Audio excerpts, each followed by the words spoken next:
wafakwa kumatyala obuxoki, wagwetywa ebuxokini. Ngoku singena kumgca woba kwenziwe isigwebo asinikiweyo. Uthi uPilato andifumani ityala kulo mntu.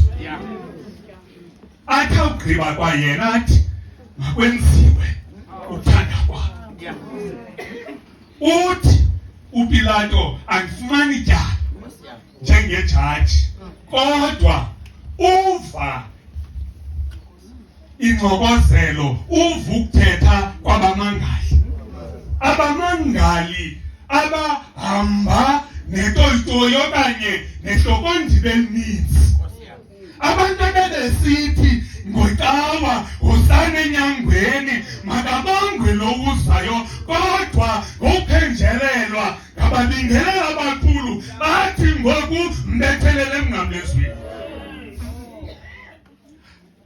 Athi akunikezelwa nguPilato kubabingelela abakhulu bamkhuphe ngesango, bamsa entabeni yekhakhayi. Kuthiwa xa belapha esangweni bephuma kwaPilato, iminqamlezo ibiseyiredi, ngoba bekuhleli kakade kuzokhona uBarabhasi. Kodwa kwathiwa makukhululwe izange kufakwe uYesu. Kwathathwa laa mnqamlezo ubusewuredi kaBarabhasi wabekwa kuYesu. Ngexesha abekwa lo mnqamlezo uYesu, umcimbi wakhe awumhlanga, ngoba oko bengene eGetsemane ugqibele kwiLast Supper ufumana into etyiwayo nento eselwayo. Oko kudlalwa ngaye ubusuku obu, akananto, sawuqalisa umzimba wakhe ufumana ukudinwa noba wiki. Isayizi yomnqamlezo ayinikwayo khangimekelwe kuye. Uthi awubekwa lo mnqamlezo angakhalazi, awuthwala umnqamlezo ahambe nawo ngokukhokelwa ngabo. Imistake ekhoyo abayenzileyo yinto uba bathi ogqiba ukonviktwa uba unetyala, bambeka isithaba sameva behlekisa ngaye, bamthiwa ngengubo ezikrwetayo, bamnika intonga. Abayazi into uba bamnika ubukhosi le nto ayiyo. Uhamba uYesu esindwa kumnqamlezo, athi uYesu kuba wabuhluba ubukhosi, wathatha ubuntu, kwavela ubuntu kuye wawa. Uthi omnye umbhali wawa waguqa ngejolo, uthi omnye umbhali wawa wafeyida, noba wawa wathini na, kodwa kwavakala ukusinda komnqamlezo wawuYesu. Lonke ixesha oko begqibele kwaPilato ukuthetha, uthi wakhandaniswa, wazithoba, esiye njengemvu, esiwe eqelweni enjengesithenge, phambi kobathebi bawo akawuvula umlomo. Kwakungekho sidingo sobuYesu makavula umlomo, ngoba mhlawumbi xa evula umlomo yayizaba kukuzidifenda, ngoba mhlawumbi xa evula umlomo wayizaba ngathi uyazithethelela. Ingadala into uba makavale umlomo, uyayazi into uba akanasono phambi koThixo, uyayazi into uba into eyenzekayo ayiyantando yababingelela abakhulu, kodwa intando kaKrestu. Uyayazi into uba into eyenzekayo yile beyizele apha emhlabeni khona ukuze kusinde abantu. Uyayazi into uba angakhanganiswa, kungahlekiswa ngaye, angakhondenywa namhlanje, kodwa yezi Neqesiwe kwesibini uYesu uyayazi into uba Sunday is coming. Ngoba inhlungu adlula kuzo zinhlungu zomzuzwana, izinto ezenzeka kuye zenzelwa into uba angathi uthathiwe namhlanje bethi uza kunyuswa. Nezakho iintlungu ayizontlungu ezisisigwebo sanaphakade, kodwa kufuneka uyazi into uba xa udlula entlungwini udlula kule nto ayaziyo uYesu. Awugqithelwa kokuba uzuphelele entlungwini, kodwa kwenzelwa okokuba uzawuphakanyiswa. Ngoba kuyanyanzeleka negolide ukuze iqaqambi ibe ntle idlule emlilweni. Udlula nje emlilweni, iseyifeyisi eza kudlula okokungena kwakho emlilweni. Into endifuna ukuyithetha kuwe yintoba uzungabi naxhala, ngoba sinoYesu owazanayo nezibini zethu.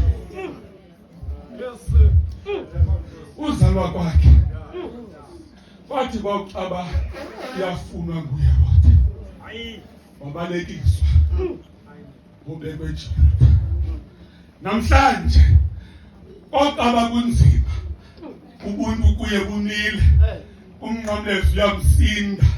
AbamaJuda engenako ukuthatha lo mnqamlezo ngokwabo awuqabelise entabeni, ngoba kaloku abafuni usingcolisa, ngoba basajonge bona ePaskeni, basajonge emthendelekweni. Bawuphatha lo mnqamlezo abazukwazi ungena emthendelekweni. Kuthiwa kwabanjwa Simon uthile, kuthi indoda engumphambukeli eyaseKirena. Ngathi xa ndiyijonge into uba yindawo ephi leni iKirena, ndafumanisa into uba bathi abaziyo namhlanje yile ndawo kuthiwa iLibya. Ndathi ndakuyikhangela emepini ndafika ilapha eAfrika, ndayibona into uba xa uyasesengxakini ubheke eAfrika, xa uyasesebubini uncedakale eAfrika. Yile nto kufuneka umntu ongumAfrika athamba sengxakini abheke kuYesu, ngoba uYesu uyayazi into uba uncedo lukhona eAfrika.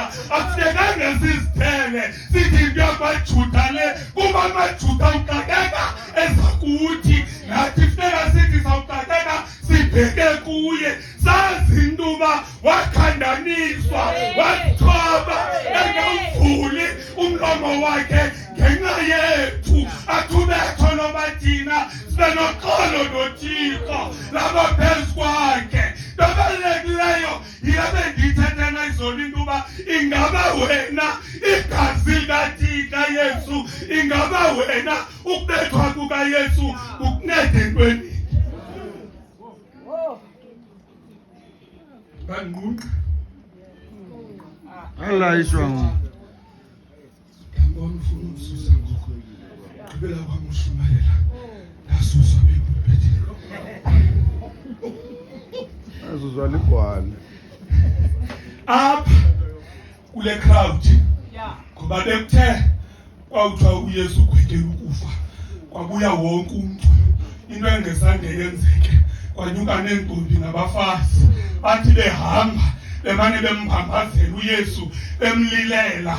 Athi abajonge uYesu, ayisinto uba abanye bagubuke ncam kule nto, kodwa babona inkohlakalo eyenziwa kuye, basikwa nje inimba yobumama. Athi abajonga afumanisa abanye ngaba babezisa abantu kubo bekuye begulelwa. Athi abajonge uYesu ayibone le nimba ndezelwe kuyo, kodwa aguquke athi izintombi ndini zaJerusalema, muzani ukundililela, silileleni nina nabantwana benu, ngoba xa kunje kumntomanzi, xa kunzima kum ndinguThixo, xa kunzima kum ndinegunya lokulala ixhoba. Bawubeka phina kuni eningenagunya neningena-wongo, umoya oyingcwele neningekhoyo enxaneni yobuThixo. Kodwa uthi into ebalulekileyo zilileleni nina nabantwana benu. Xa sukuba nithandaza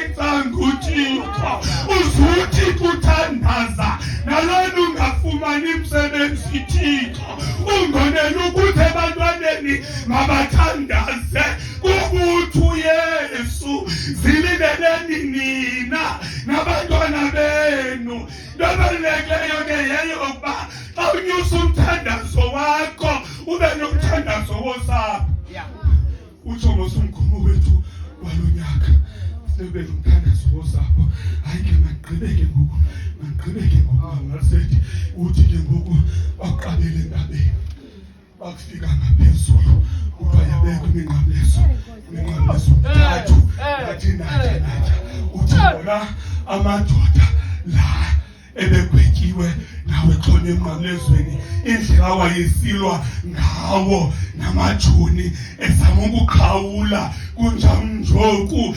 engathandisi mntu esiya ngamandla kodwa agqibeleni azangasinde omabini abethelelwa emnqamlezweni kodwa uthi uSkipiyo akandaba lijoni elabethelela abantu emnqamlezweni sandiyibonelena yasuka imfana yasidla awe majoni yayibaleka emnqamlezweni yafika yazoneka iingalo zayo zahlala isikhonkwane uthi uSkipiyo ndoyika ngoba kaloku sisimanga akusamajulu ufandeka abanina izibantshizulu wasoneka nesesibini isandla ahambe isikhonkwane wasidibanisa ngokwakhe inyawo zakhe babethelela ngoba kaloku uzatsekisa ebekuzele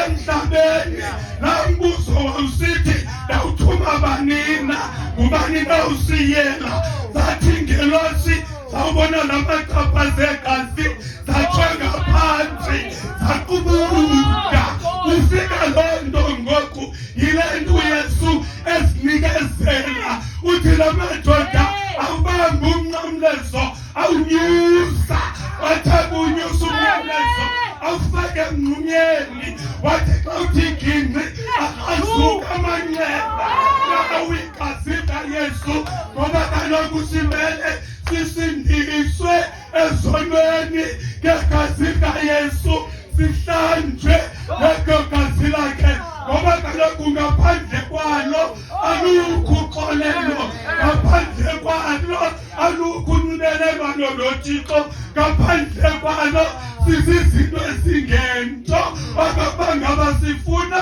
uba noxolo noThixo masondele egazini lakhe uthi uPilato akugqibela wawubhala umbhalo wathi lo ngukumkani wamaJuda bathi xa bekhalaza wathi ndikubhalile endikubhalileyo ngoba uPilato uhlekelwe ngumoya okokuba ngaboku ukwenza ayikokwenza kwasemhlabeni kodwa kukwenza kwasezulwini umisa ubukumkani ebemane bubeka uthi uYesu esithobama ubukumkani ayiboneli phakade ununa lo uPilato bawasanele amazwi bawasigcina sodolwazi uYesu Kristu Nkosi yethu.